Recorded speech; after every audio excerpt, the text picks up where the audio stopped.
Lie back, feel the mattress breathe under you like a small sea.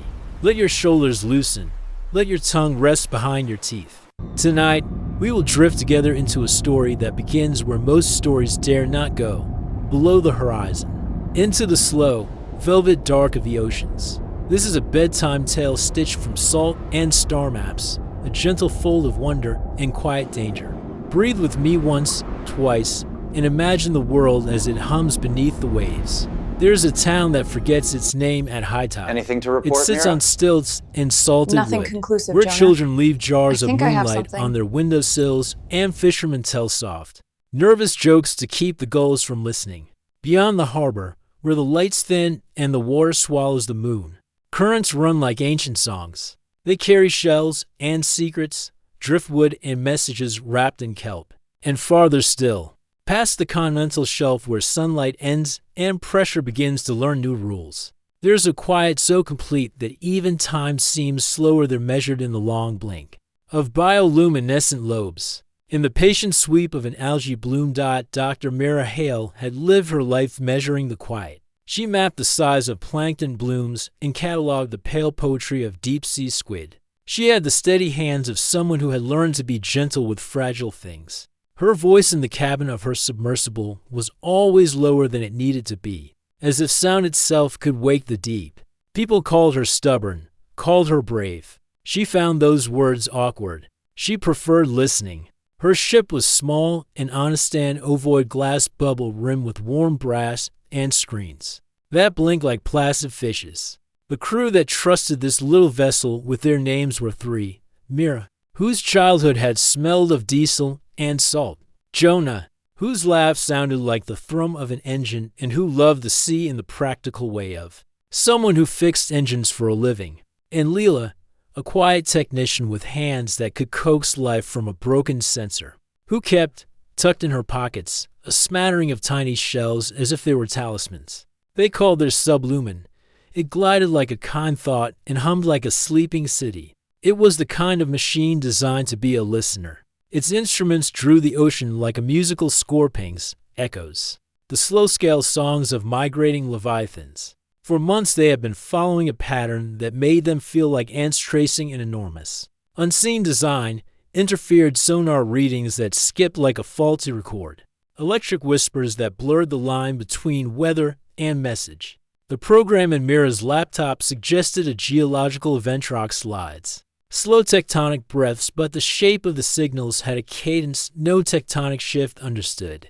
One evening, late, luminous, as the lumen drifted in a shallow trench, the ocean spread around them in a blue so deep it felt like a promise. The screens flickered with familiar noise, pings from the hull, the distant murmur of whale song, the steady heartbeat of the sub's own engine. Outside, the water was calm. A soft rain tapped the surface above, and city lights were smudges on the skin of the sea. Inside, with only the lamp and the instruments for company, Mira listened. She listened until the pattern in the data sharpened, until the stuttering interference resolved into something like language. It began with a simple pulse, 3 breaths close together, then a long, slow note that washed back like a tide. Jonah called it a call. Leela, who liked puzzles, called it not a noise but a phrase. Mira thought of the old stories her grandmother used to tell, of beneathers, who could braid the songs of ships into lullabies, and of lanternfish who guided lost sailors home.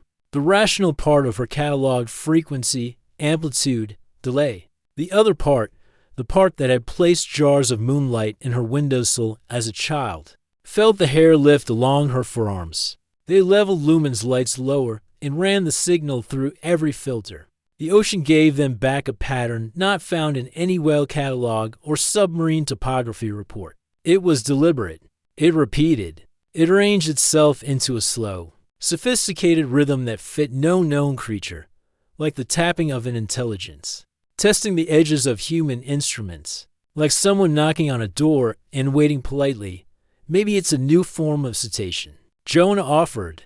He always wanted creatures to be familiar. Leela smiled but didn't answer. She watched the screen where the pattern pulsed, though the shallow buoy lights outside the hull made everything blue and soft. Mira thought of telephones in ancient houses and of Morse code. and of the way civilizations, when curious or lonely, learned to convert their world into a language the other could understand. She thought of the star maps she'd studied in college, not as charts of darkness, but as early forms of people trying to talk. This signal was a vocabulary trying on human ears. They decided to follow it. Following the signal was like trailing a thought through the deep. Lumen's thrusters whispered as they slid down the trench. The pressure outside the hull pressed in, insistent and cold. A reminder of how far they were from air and warmth and everything human hands could hold. Bioluminescent gardens floated past, pale blossoms swaying. An old shipwreck rose its ribs like the backbone of a drowned whale, crusted in barnacles that glittered.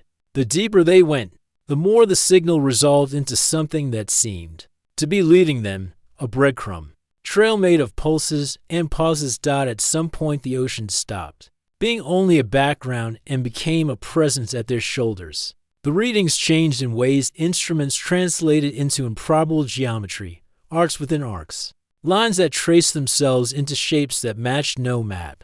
Lumen's hull felt both infinitesimally small and impossibly brave, a soap bubble of humanity inching forward under the gaze of a patient abyss.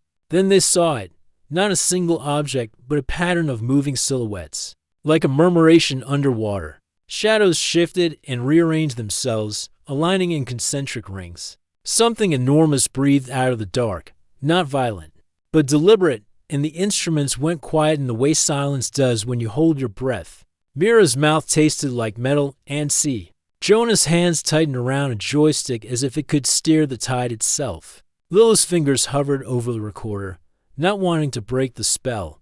A shape moved closer, slower than a living thing, but with the precision of a mind testing the rim of its understanding. The hull of the Lumen trembled under a pressure that carried pattern and intention, rather than brute force. On the screen, the pulses rearranged into a new sequence, longer this time, as if answering a question no one had yet spoken aloud. Something tapped the outer shell, not hard, only the lightest of raps, like a finger rapping on a window to be let in. The sound through the hull was muffled, a tiny percussion that made Mira's heart stand still.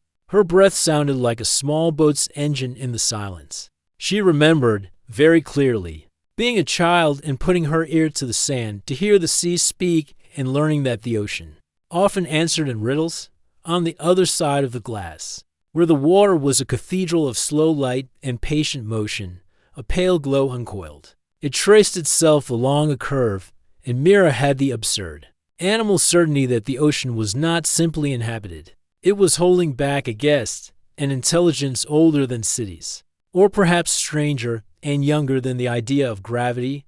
Lumen's instruments hummed a low protest, then resumed as if to say they would not be bullied into certainty. The pulses translated again, this time into an arrangement that looked suspiciously like counting. That pattern was followed by another, a melody that matched a lullaby. Mira had once heard her mother hum for a fevered child. It was the same melody, but turned inside out, slowed and deepened to the pitch of the sea. Mira pressed her palm to the glass. The water outside seemed to shiver in sympathy. For a heartbeat she felt less like a scientist and more like a child at the edge of a dark pond, listening for a story. Then, in the thin, lyric hush, a voice, or something that used the ship's transducers like a throat, whispered through the hull in a wet, slow syllable. It was a sound that embroidered the lullaby with a cadence no human culture owned. It was old and amused and as cautious as a creature that had learned to hide. "What are you?" Mira said aloud, because some questions want air. The sub answered not with words, but with a wave of pressure and a single new pulse. A code mirrored in the pattern of light outside, and in the brief, impossible geometry now etched on their screens. The Lumen's lights dimmed to ink. The three of them leaned closer to the glass. Between a current and an echo, something vast glanced at them, and for a breath-long moment, the sea felt like a room where a guest had just found its way to the hearth. Then the signal changed. It accelerated. It was no longer just a question. It was a map dot, and the map led to a place on the seafloor where someone had carved something into silence itself. Something tapped the hull again. This time 3 soft times, as if to count. Mira swallowed. The recorder hummed. Beyond the glass, in the dark, shapes rearranged as if auditioning for a part in a story whose script they had only just discovered. The water held its breath. A light, narrow, very focused, suddenly opened below them like a keyhole. In the glow, etched against the volcanic sand, something lay. Not a rock, not ship metal, but a pattern of smooth, deliberate lines. It looked less like a language and more like an invitation.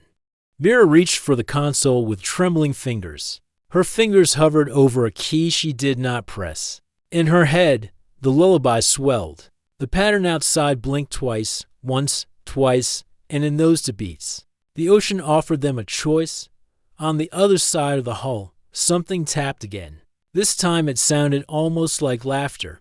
The story waits. The deep has offered a hand, and the hand is still there, patient and warm against the glass. Asterisk, the ocean is not empty. It has never been empty.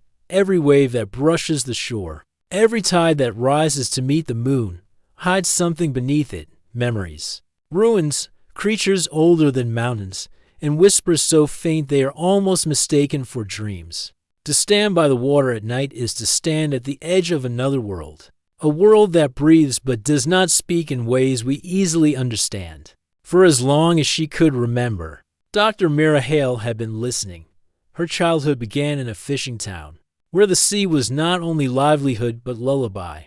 Her grandmother, wrinkled and patient, would sit with her by the window during storm nights, telling stories of strange lights under the waves, glowing cities where beneathers lived, watching humans with patient, curious eyes. Her grandmother always said it softly. With the rhythm of a bedtime story, they hide where the pressure is thick, and the sunlight cannot follow. They hide, Mira, not because they fear us, but because they are waiting.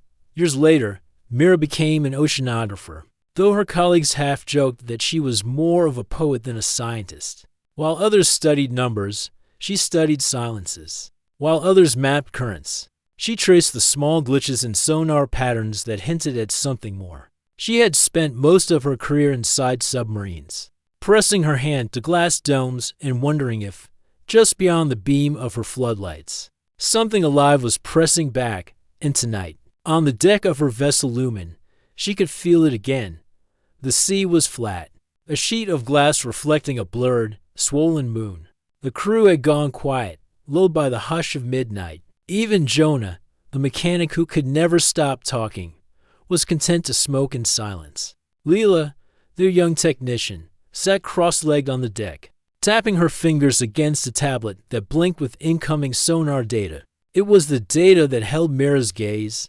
Something was wrong. At first, it looked like static, faint, repeating pulses too regular to be background noise. But then the rhythm sharpened. It was not the language of geology, nor the random song of a whale. It was structured, intentional, like a knock, a call, a measured beat against the walls of the world. Picking that up again, Jonah finally asked, leaning closer, "Could be another trawler?" Leela shook her head. "Too deep, too far down. And it's consistent." Mira didn't answer. She only leaned closer to the monitor, her breath soft against the glass. The signal was faint, rising from somewhere far below the continental shelf. But it wasn't random. It was trying to be heard. Her grandmother's voice returned to her then, as clearly as if it was being whispered into her ear by the night air. "They hide. Mira, they are waiting." The thought made her chest tighten. She had chased anomalies before, echoes, strange currents, false leads. But this was different. She could feel it. The rhythm repeated. A pulse, a pause. A pulse, like the measured knocking of a guest at the door. For a long moment, Mira simply stood there, staring out across the endless black water. The ocean seemed so calm, so still, but now it felt less like a body of water and more like an eye. Vast and unblinking, staring back, the others waited for her to say something, to dismiss it, to explain it. But instead, Mira's lips parted, and she whispered, almost to herself, "They're down there." The wind carried her words away, but the ocean seemed to hear them. Another pulse struck the sonar. Louder this time, closer. And then silence, a silence so deep it felt alive. a silence that pressed against the hull of Lumen like a held breath. And in that silence, Mira realized whatever was sending the signal was listening back. The next morning came slowly, painted in grays and silvers across the horizon. The surface of the ocean shimmered like brushed metal, flat and endless, as if hiding all secrets beneath a single, careful sheet. Mira had not slept. None of them had. The signal had continued through the night, faint, steady, insistent. It was no longer the quiet knock of a stranger. It had become a rhythm, a language without words, repeated over and over, as though inviting them to follow. "Still think it's a trawler?" Mira asked Jonah, her tone gentle but edged with knowing. He shook his head, adjusting the wrench strapped to his belt. "Not unless the trawler's 1,000 meters below where any sane trawler should be." Leela, hunched over her tablet, had circles under her eyes, but her fingers danced eagerly across the screen. "Look at this," she whispered, her voice soft with awe. "The pattern isn't just repeating. It's evolving, changing slightly every few hours, like it's waiting for us to respond." Mira's throat tightened. It was absurd. It was impossible. But deep inside, it felt true. By noon, the decision was made. They would take Lumen down. The submersible waited in its cradle like a sleeping animal, glass dome glinting under the pale sky. Its brass edges were burnished by time, its engines quiet and loyal. Mira ran her hand along its side, a gesture that was half check, half dash prayer. As the hatch sealed, the world outside dimmed, replaced by the steady glow of console lights. Jonah adjusted the controls, and the cradle released. With a gentle hiss, Lumen slid into the water. At once, the ocean swallowed them. The surface light fractured into shifting ribbons, dancing across the dome. Schools of silver fish scattered at their descent, their bodies flashing like coins in the dark. The deeper they went, the quieter it became, a layered hush, as though sound itself grew too heavy to travel. At 200 meters, the last threads of sunlight faded. Bioluminescent specks lit the void like drifting stars. A jellyfish pulsed past, its tendrils trailing sparks of blue fire. Leela pressed closer to the glass, eyes wide. "It's like the night sky fell into the water," she whispered. The signal pulsed again, stronger now, more deliberate. On Mira's screen, the rhythm shifted, splitting into two alternating beats. A pulse, then another, then silence. It was almost conversational. "Doesn't feel like a wail anymore," Jonah muttered. His voice was low, stripped of its usual humor. "Feels like—" He stopped himself, as though the words someone was too heavy to say aloud. Mira leaned forward, her brow furrowed. "It's guiding us," and it was. The pulses aligned with their instruments, pointing like breadcrumbs toward a trench that cut deep into the sea floor. At 600 meters, the pressure creaked against the hull. Lumen groaned but held. The glow of their floodlights reached across a field of sponges and coral, strange shapes twisting like sculptures frozen in the act of motion. The trench yawned ahead, a black mouth in the earth. The signal intensified. Faster now, sharper, as though excited. "Whatever it is," Leela said, her voice barely audible. "It wants us to see." Mira couldn't look away from the trench. Its darkness seemed thicker than the surrounding sea, as though it were not emptiness, but a curtain, hiding something immense behind it.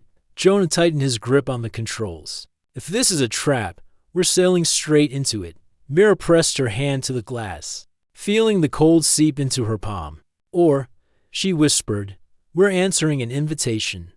The sub tilted downward. Slowly, carefully, they descended into the trench. The walls rose on either side, jagged and sharp, lined with strange growths that glimmered faintly, veins of light that seemed to pulse in time with the signal itself. The deeper they went, the more the rhythm filled the cabin, until it felt less like sound and more like a heartbeat thrumming in their bones. At 900 meters, something shifted in the darkness ahead. The floodlights caught it for only a second, a massive silhouette sliding just beyond their reach. Smooth, deliberate, the size of a building. It moved with a grace too measured to be chance, and for a moment, Mira thought she saw glowing patterns ripple across its surface, symbols, shapes too complex to name. Then it was gone. Silence fell again. But it was not empty. It was the silence of being watched. Jonah's knuckles whitened on the controls. Lila's breath fogged the glass. Mira's pulse matched the signal. And then the rhythm changed. It was no longer a knock, no longer a guide. The pulses reshaped into something sharper, faster, unmistakable. A message, a word, a single, deliberate question. The console translated it into the simplest form the human mind could grasp. Who are you? Mira's breath caught. The ocean pressed closer. Every light in the trench seemed to flicker in unison. Waiting, she swallowed hard, leaned toward the console, and whispered into the microphone, as though speaking to a child at bedtime. My name is Mira. The silence that followed was vast. And then the ocean answered.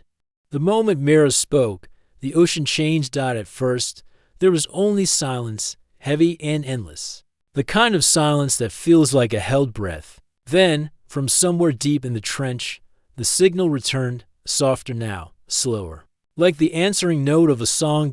Not a question this time. Not a test, it was gentle. The sound flowed through the water and into the hull, vibrating in their bones, humming in their teeth. It was not random, nor mechanical. It was melodic, a lullaby slowed to the rhythm of the sea. Jonah rubbed his arms, as though the sound itself had touched his skin. That doesn't sound like any sonar I've ever heard. Lila's eyes were wide, glowing with reflection from her tablet.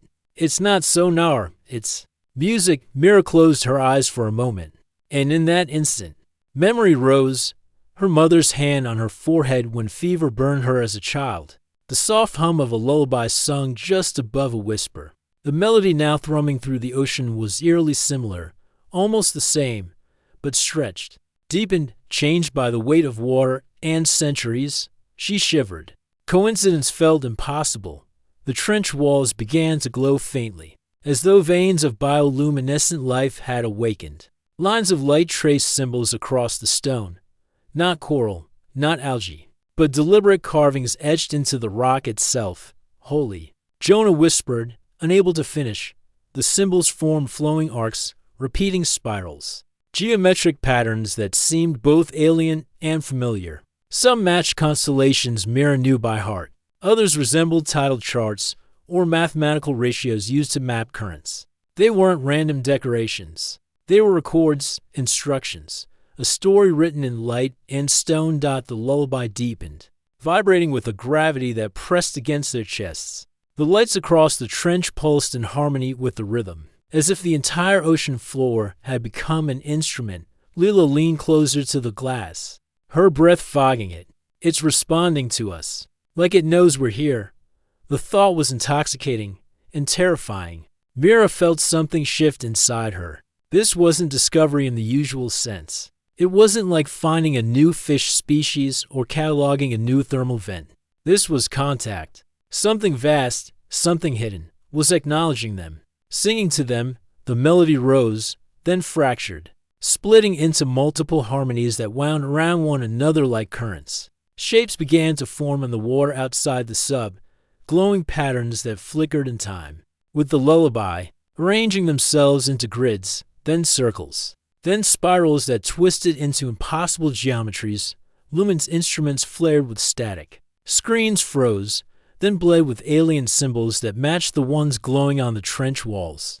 Jonah slammed his fist against the side panel. What the hell's happening? Mira's voice was steady, though her hands trembled. It's showing us something, and indeed it was. The spirals coalesced into a single vast image across the trench wall. At first, Mira thought it was abstract, a tangle of curves and arcs, but then she recognized it. A map. Not of the land, not of the stars. A map of the oceans themselves. Lines traced coastlines. Swirls marked currents. Points of light pulsed at locations deep beneath the waves. Not one, not two, but dozens, nodes scattered across the seafloor, connected by glowing paths like veins. My God, Lila whispered. It's a network. The lullaby grew louder, filling the cabin, sinking into their lungs. The pressure outside creaked against the hull, as though the sea itself leaned closer to listen. Jonah's jaw tightened. If that's a map, then those points. Our bases? Or cities? Mira's heart thudded in her chest. It was too much, too vast, too impossible. But her grandmother's stories came rushing back, the beneathers, the ones who waited. Perhaps they hadn't been myths at all. The lullaby reached its peak. The lights pulsed once, twice, then went out, plunging the trench into utter blackness. The silence was unbearable. And then, something moved, not the silhouette of before, not distant. This time, it was close. Right outside the glass, a shape slid into view, smooth, enormous. Its surface shimmered faintly, patterned with the same glowing lines carved into the trench. For a moment, it hovered in front of them, filling the dome with its presence. Then, slowly, it leaned closer, to glowing shapes open, like eyes, staring into the sub. The lullaby began again, softer now, slower, but this time it wasn't only sound. It was words, tangled and distorted, forcing their way through the sub's speakers. A voice, ancient, patient, and it spoke directly to them. The words hung in the cabin like a phantom tide. "We remember you." Mira's breath caught in her throat. She looked at Jonah, at Leela, their faces pale in the glow of the monitors. For a moment, none of them could speak. "How?" Leela whispered, her voice trembling. "How could it? Remember us?" Jonah shook his head, gripping the controls like they were an anchor. No, it's interference. A trick of the speakers. It's just sound." But even as he said it, he knew it wasn't true. The voice was too deliberate, too heavy with meaning. Mira pressed her hand against the glass. Outside, the vast shape still lingered, its eyes glowing faintly like twin lanterns. The lines that traced its surface pulsed in rhythm with the lullaby, alive with symbols that shifted like tides. She found her voice, though it was little more than a whisper. "Who are you?" The answer came not in words, but in images. The trench walls flared with light again, the carvings glowing brighter than before. Symbols twisted into shapes, figures of two-legged beings, tall and slender, moving across coastlines. Waves crashing over their cities, oceans rising, worlds colliding. The images changed, humans standing at the shore, raising their arms to the sky. Lights descending into the sea, the tall beings slipping beneath the waves, carrying with them structures of impossible design. And then silence. The story ended with the same lullaby, etched into stone, fading into darkness. Leela gasped. "They've been here for millennia." Mira's hands trembled. Not aliens arriving, aliens hiding beneath us. All this time, Jonah muttered something under his breath, a half-formed curse swallowed by awe. He wasn't a man who frightened easily, but his eyes darted to the sub's depth gauge, then to the black water outside. As if expecting more shadows to gather, the lullaby returned, soft, slow, wrapping itself round them like a tide. And then the voice came again, clearer now, as though it had learned their language by shaping it through the water. "We watch. When you were young. We hid. When you forgot. We wait." Each word landed heavy in Mira's chest. She could feel the truth in them. Humanity was not alone on Earth. It never had been. But why reveal themselves now? Why her? She leaned forward, her voice shaking. "Why now? Why show yourselves to us?" The silence that followed was almost unbearable. Then, slowly, the being outside the glass shifted. Its enormous body undulated like a wave. And for a heartbeat, Mira thought she saw others, dozens, maybe hundreds, silhouettes drifting along the trench walls, glowing faintly in unison. They weren't looking at Lumen. They were looking beyond it. The voice returned, heavy with sorrow. "Because something wakes, and you are not ready." The words echoed through the cabin like a chill wind through a cavern. Mira's skin prickled. Jonah cursed under his breath. Leela covered her mouth with trembling hands. Not ready. Not ready for what? Before Mira could ask, the trench shuddered. A deep vibration rippled through the hull, rattling every bolt and panel. The lights outside flickered violently, symbols scattering into chaos. The lullaby fractured into a discordant roar that clawed at their ears. Jonah gripped the controls. "Earthquake!" "No," Mira breathed. "Something else." And then, from far below, deeper than any of them had imagined possible, a second signal rose. Louder, sharper, not gentle, not melodic. A scream. The trench wall shook as if the sea itself recoiled. The glowing beings around them pulled back into the shadows, their lights dimming. The one before the dome lingered only a moment longer, its eyes burning brighter with what Mira could only describe as fear. Then it vanished into the dark. The cabin was filled with the alien scream, tearing through their instruments, flooding the speakers. Vibrating through their bones, Lila's voice cracked, panicked. "Mira, what is that?" Mira couldn't answer, because she suddenly understood. The Watchers in the deep hadn't been hiding from humans, they had been hiding from something else. And that something was waking. The scream filled the ocean. It wasn't sound in the usual sense, not waves through air, not a cry a throat could make. It was vibration so raw it rattled the bones inside their bodies. A pressure that clawed at their teeth, a terror that seemed to live in the blood itself. Lumen groaned against it, the glass dome trembling, warning lights flashing in a fevered red. Jonah swore under his breath, gripping the controls. "That's no quake. That's live." Lila pressed both hands over her ears, though it made no difference. The sound wasn't outside, it was inside. Her eyes were wet, wide with panic. "It's hurting me," she whispered. Mira sat very still. Her fingers clutched the armrest, white-knuckled, but her gaze was locked on the darkness outside. The Watchers, the glowing beings that had sung to them, were gone. All but gone. The trench that had shimmered like a cathedral of light only moments before now stood barren. Hollow. Only silence remained, except for the scream. No, not silence. Something was coming. The instruments spasmed with static, readings flickering nonsense, depth, temperature, pressure, none of it stable. But in the chaos, one shape resolved on the sonar, enormous, shifting, too large to comprehend. Mira's voice cracked as she whispered, "It's below us." The trench shook again, harder this time.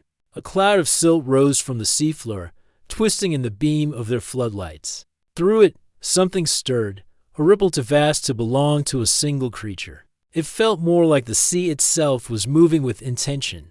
Jonah's jaw tightened. "We should pull up, now." But as he reached for the controls, the lullaby returned. Not strong, not whole. A faint echo. It came from behind them, from above, as if one of the Watchers lingered. It threaded itself through the scream like a trembling hand placed on a shoulder. A warning, a plea. Mira's breath trembled in her chest. She could almost understand the words in it. "Do not wake it. Do not wake it." The scream grew louder, warping the water around them. Strange shadows formed in the silt, patterns that twisted into jagged shapes, claws, jaws. Impossible geometries that flickered like half-born nightmares. Lila sobbed softly, clutching her tablet. It's not just noise. It's trying to get into my head." Mira reached out, steadying her with a hand. "Stay with me. Focus. Breathe." Her voice was calm, steady. Though inside her heart thundered like a drum, Jonah grit his teeth. "Mira, this thing. It's not friendly. Whatever those glowing things were hiding from, it's this." Mira nodded slowly. She knew he was right. The Watchers were not the threat. They were guardians, survivors, and now, for reasons she couldn't yet grasp, the very thing they had hidden from was stirring. Awakened by Lumen's presence, the trench floor split, not cracked, opened. Like a wound tearing across the seafloor. From it spilled a light unlike the Watchers' glow. This light was jagged, harsh, green-white, searing. It pulsed in chaotic rhythms that made Mira's stomach lurch. Every instinct in her body screamed to flee. Through the wound, something massive shifted. Plates of darkness sliding against one another. Tentacles, or limbs, moving too slowly, too deliberately, for comfort. The scream crescendoed, and the trench seemed to convulse with it. Jonah slammed the thrusters. "We're leaving, now." But the water around them thickened, pressing in on the hull. The instruments went wild, warning alarms shrieking. It was as though the very ocean conspired to hold them down, refusing to let them escape. The faint lullaby returned once more, desperate now, the Watcher's voice threading weakly through the chaos. Mira thought she could hear words again, faint but clear enough to freeze her blood. "Do not answer it." But it was too late.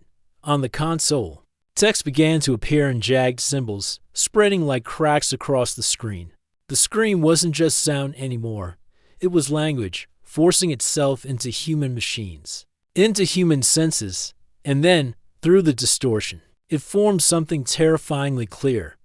We hunger. The scream cut to silence. The wound in the trench glowed brighter, spilling shadows that no light could fully reveal, and in that silence, the ocean itself seemed to hold its breath, waiting to see if Lumen would survive what came next.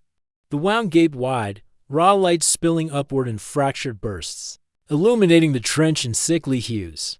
It wasn't just brightness, it was wrongness, an energy that felt like heat and cold at once. Searing through Lumen's reinforced dome, Jonah's hands flew over the controls.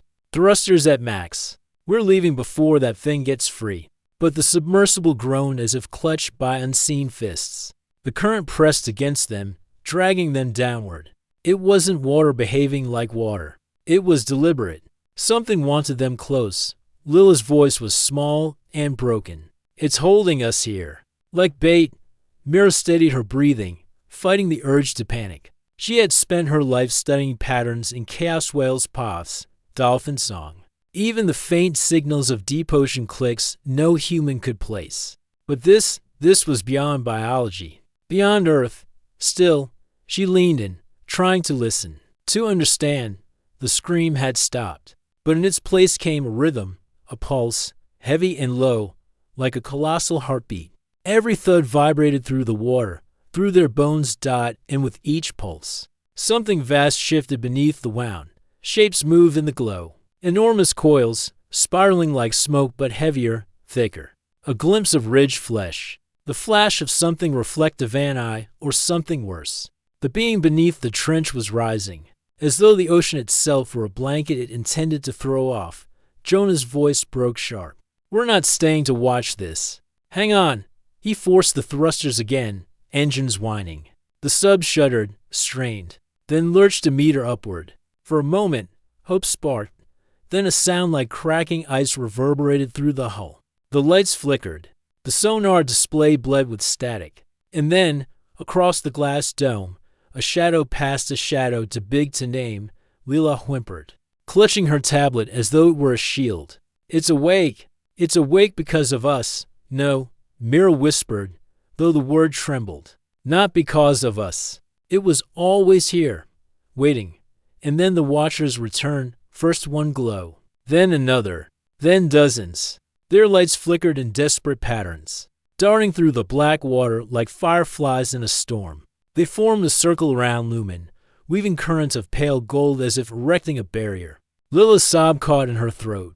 They're protecting us. Mira's eyes widened. No, not protecting, warning. Their dance wasn't a wall. It was a signal, a message meant for them, too urgent to misinterpret. She translated it aloud, almost against her own will. Do not follow. Do not look. Flee while you can. The wound pulsed again, and from it, a single appendage uncoiled. It was not tentacle, nor fin, nor anything Mira had ever seen cataloged. It was both flesh and not flesh, rippling with patterns that bent light around it. Where it touched the water, current stilled, as though obeying it. The scale of it dwarfed Lumen. A single movement could crush them flat. Jonah swore under his breath. He pushed the thrusters again, sweat streaming down his face. This time the sub broke free another meter. The watchers darted upward, encouraging, coaxing them toward escape. But the wound was widening, and from within, something spoke, not in sound, not in scream, but in a whisper that filled every mind inside Lumen. You are small. You are weak. You will serve. Mira's breath caught. She knew, with bone-deep certainty, that the voice wasn't just speaking, it was choosing, reaching. Searching for a host, Lila clutched her head, crying out. It's inside. I can't stop it. Mira grabbed her shoulders, grounding her. Fight it. Don't let it in. The watchers surged brighter, their glow pressing against Lumen's hull like 1,000 guiding hands. Their song returned thin, trembling, but insistent. A counter voice to the thing below. Jonah yelled over the din. Mira, decide now. Do we dive and see what it really is, or do we let them pull us out? Her heart slammed in her chest. The scientist in her burned to know. The survivor in her screamed to flee. Through the dome, The wound yawned wider still. The creature within uncoiled further, revealing only fragments, each more impossible than the last. A spiral of eyes, too many and too deep. A ridge of plates like mountains. A mouth that wasn't a mouth but a horizon folding inward. The watchers sang louder. Leela sobbed harder. Jonah's hands shook over the controls. Mira whispered to herself, though the words filled the cabin, if we look, if we truly look, we may never come back. The wound pulsed once more, spilling darkness that swallowed light, and the choice had to be made. The wound glowed like a second sun at the bottom of the trench. The watchers whirled in frantic arcs, their lights desperate, their lullabies sharp with warning. The thing below, older than the ocean, hungrier than the stars, stirred like a god stretching in its sleep, inside Lumen. The choice pressed down heavier than the water itself. Jonah's hands shook over the controls. We don't have time, Mira. Say it, up or down. Leela sobbed into her palms, rocking. It wants me. It wants inside me. Her voice broke into a whisper. I can't hold it back much longer. Mira stared into the glow, torn between terror and wonder. All her life she had hunted mysteries, searched for voices hidden in the static of the sea. And here it was, an answer too large for the human mind to bear. Knowledge that was not meant for them.